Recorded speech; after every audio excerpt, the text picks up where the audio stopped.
كواليس وحكايات فنية.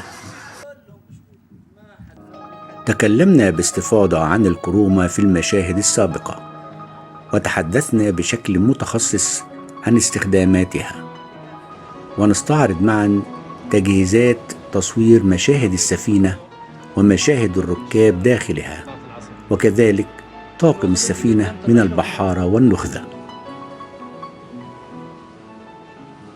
نرى أننا نصور في حمام سباحة أولمبي مفرغ من المياه، حيث كانت هذه أحد أفكاري في التفريغات الخاصة بالخدع والمؤثرات عند اختيار المكان الخاص بتصوير كل مشاهد داخل السفينة، والتي ستبنى كلها جرافيك بواسطة برامج ثلاثية الأبعاد.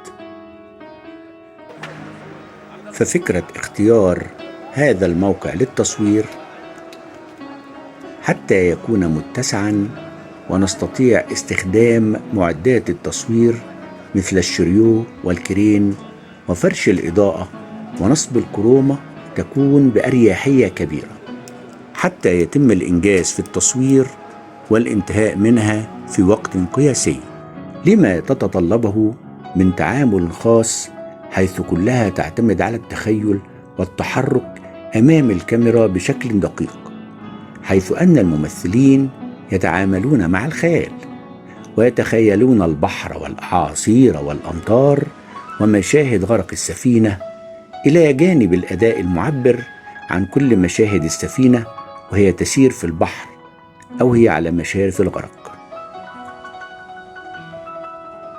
فمشاهد الخدع والمؤثرات والتي تكون مبنية على الخيال من المشاهد المفضلة لدي، حيث أنني أحترف مهنة الإخراج، وخاصة إخراج أفلام الخيال العلمي والأفلام التاريخية التي في كل مشاهدها مبنية على الخيال والإثارة والحركة. أترككم لمتابعة معظم المشاهد التي تم تصويرها داخل حمام السباحة وخلفية الكرومة، والتي استبدلت بخلفيات السفينة من الداخل أو الخارج. مشاهدة ممتعة. أخاف ينزل مطر متأخر، حنا هني في صلالة. لا وين يا عوض؟ ساد، أنا ما أريد أسافر، أنا بغيت أتزوج. في أمان الله، الله يحفظك.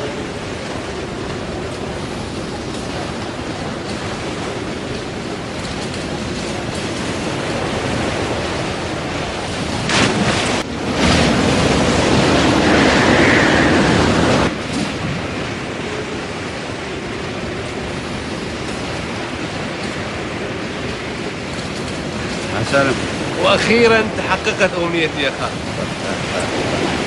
الى هذه الدرجه انت فرحان؟ انت لو تعرف فرحي ما بتصدق. الله يعطيك السعاده. وخبيت الصندوق تحت الشجره الام الموجوده مقابل البيت. تعرفها يا سالم؟ اعرف.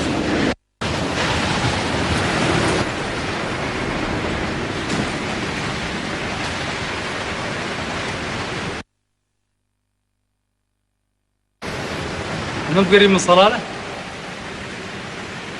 نعم، حنقريب من صلالة. ما بنهبط؟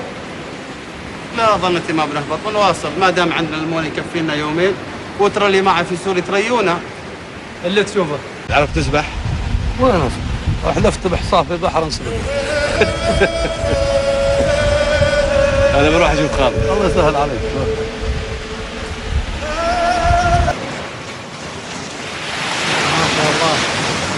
ايه صدق انه كذا يمعه يوم قال بنشوفه في صلالة.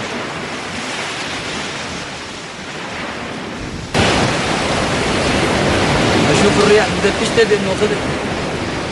اوه ما يهمك، تناظر هذه رياح موسمية. ما أظني. أقول لك لو نرجع صوب مرباط أحسن منه، ترى ابتعدنا عن هوايه. نعم. الهواء بدأ يزيد. الهواء زين يا ولدي، يساعد السفينة ويزرعها. يعني ماشي مشكلة. إن شاء الله ماشي مشكلة، لا تشيل هم. تريح نفسك.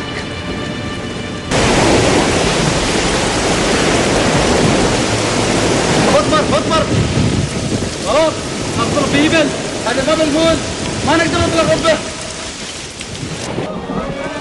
اسمعني يا سالم، إذا غرقنا سبح صوب الجنوب، فهمتني زين؟ ليش احنا بنغرق؟ لا قدر الله صار شيء.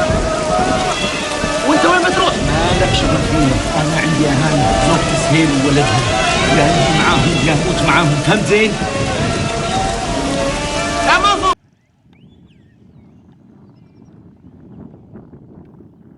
تابعوا معنا سلسلة حلقات كواليس وحكايات.